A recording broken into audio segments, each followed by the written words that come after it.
Laura was a young woman full of dreams. She lived alone in a small house in the countryside, where the silence of the nights was only broken by the chirping of crickets. Since childhood, she had a fascination with the night sky, spending hours observing the stars. But that night, something different happened. As she looked at the sky, Laura saw a bright light streaking across the heavens with an unusual speed. She thought it was a shooting star and, as she always did, closed her eyes and made a wish. However, when she reopened her eyes, the light had not disappeared as it should have. On the contrary, it seemed to be getting closer, growing larger and more intense. What seemed like a simple astronomical phenomenon would soon turn into her worst nightmare. The next morning, Laura woke up feeling an odd discomfort, as if she were being watched. She tried to ignore it, attributing the feeling to her vivid imagination.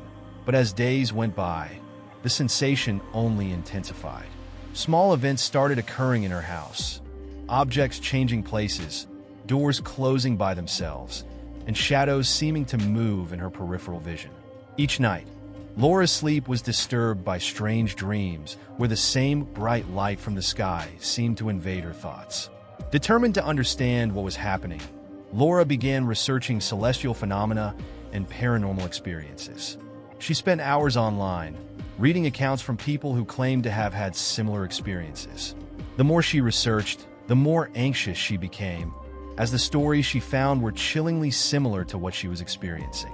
One night during her research, she stumbled upon a dark forum where users discussed sightings of strange lights in the sky and the devastating consequences they brought. One user in particular, who only identified himself as an observer, seemed to know a lot about the subject.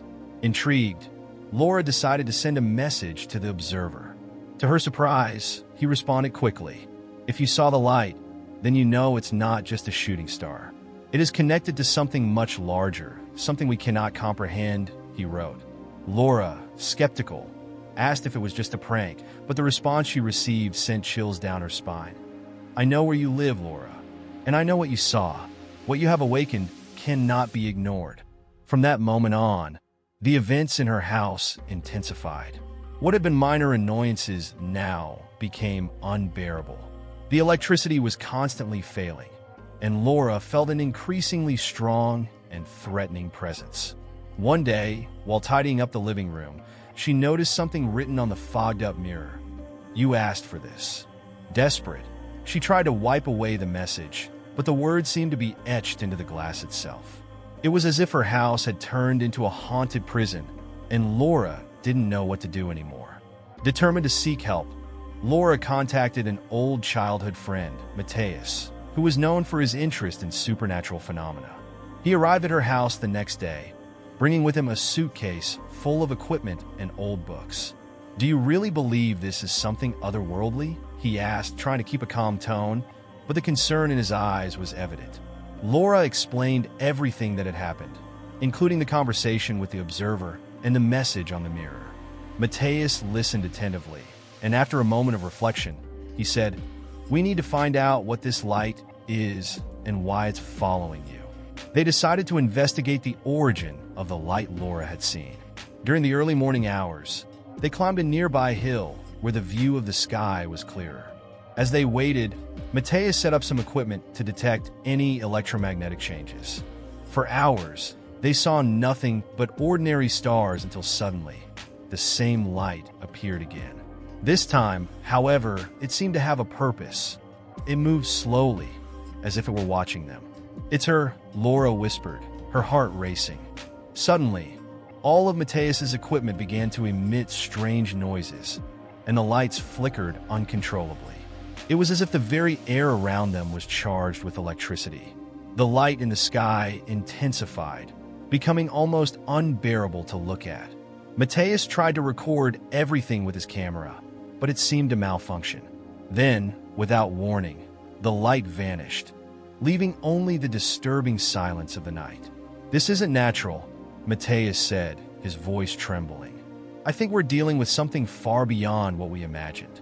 In the following days, Laura and Matthias tried to decipher the anomalies recorded by the equipment, but without success. The more they investigated, the worse Laura's situation became. One night, She woke up from a nightmare only to realize she was not alone in her room. A dark figure was standing next to her bed, watching her. Before she could scream, the figure disappeared, leaving behind only the smell of burnt. Terrified, Laura called Mateus, who arrived at her house shortly afterward. Together, they decided Laura could no longer stay there. She needed to leave the house before something worse happened.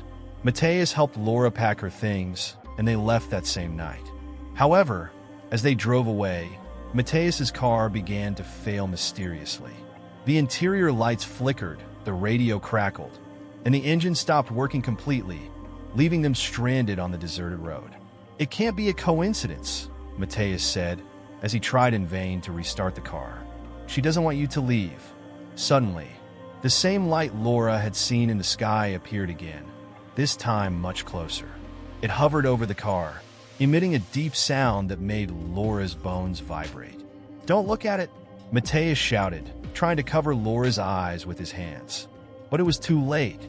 Laura felt as though an invisible force was pulling her, and everything around her began to spin. Mateus tried to hold on to her, but it was as if she were being torn away by something very powerful. In the blink of an eye, the light enveloped them completely, and then everything went dark. When Laura woke up, she was back in her house, as if nothing had happened. But something was different. The silence that had always been a comfort now seemed suffocating. Laura tried to remember what had happened, but her memories were hazy, like parts of a distant dream. The only thing she knew for sure was that Mateus was not there. Desperate, she began searching the house for him, but he had vanished without a trace. Her heart raced uncontrollably as she realized she was alone. She tried to leave the house, but the door was locked from the inside, and the windows, which had always been open before, were now firmly shut. It was as if the house had turned into a trap. Laura ran to the bedroom, where she found Mateus's diary open on the bed. It read, "She will never let you leave." Trembling, Laura closed the diary, feeling a presence around her. The light in the sky, which she had once believed to be a shooting star, had changed her life forever. There was no going back to normal.